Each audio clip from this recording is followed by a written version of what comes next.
Both the West and the American character that built it are settled. Now, this new powerhouse will face another revolution.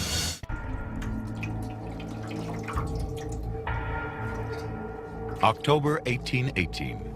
A 9-year-old boy comforts his mother as she lies on her deathbed.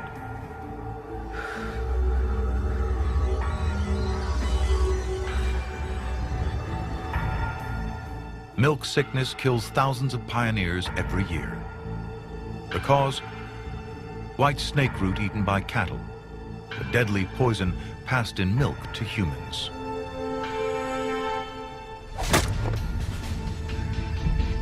At 18, the boy becomes a man, but he has been working like a man for years, battling for existence in this harsh environment. It was a wild region, with many bears and other wild animals still in the woods. There I grew up.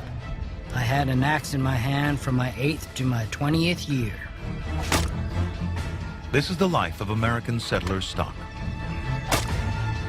The young man's grandfather followed Daniel Boone's Wilderness Road into Kentucky.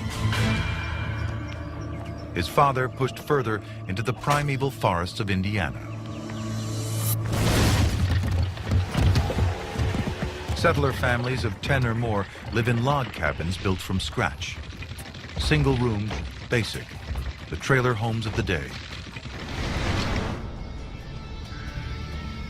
The wilderness provides everything. They make their own plows, rakes, forks, shovels, build their own furniture. And they bury their dead. In bad years, malaria kills 1 in 8 of the settlers. Life expectancy is half of what it is today. But from adversity comes strength. This settler's name is Abraham. Abraham Lincoln. If you work hard, you can do anything you want to do. The possibilities are endless. To me, that was the American dream as a kid. Lincoln's family and thousands like theirs have settled the West in 4 generations. President Thomas Jefferson thought it would take 1,000.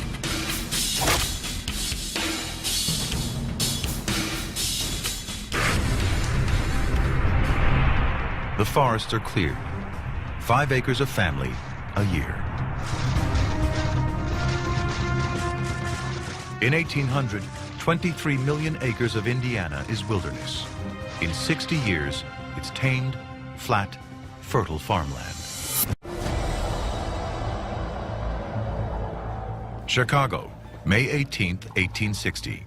A backwoods congressman comes out of nowhere to grab the new Republican Party's nomination for president. Abe Lincoln's only claim to fame, he's lost 2 elections to the Senate. Personally, Lincoln hates slavery, but he's desperate to hold the country together. What I admire about Abraham Lincoln is that he had his beliefs, and he stuck to his beliefs at a time when it wasn't popular to do so, especially when it was black, white, and very cut and dry. He stuck to his beliefs.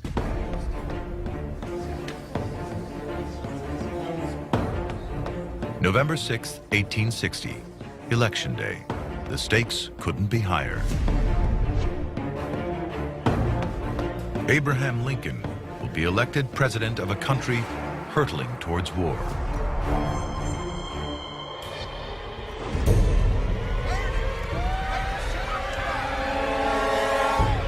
The South rebels, convinced he'll abolish slavery.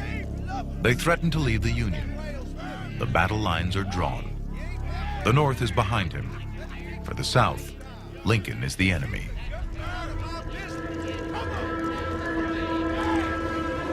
An editorial in an Atlanta paper. Let the consequences be what they may.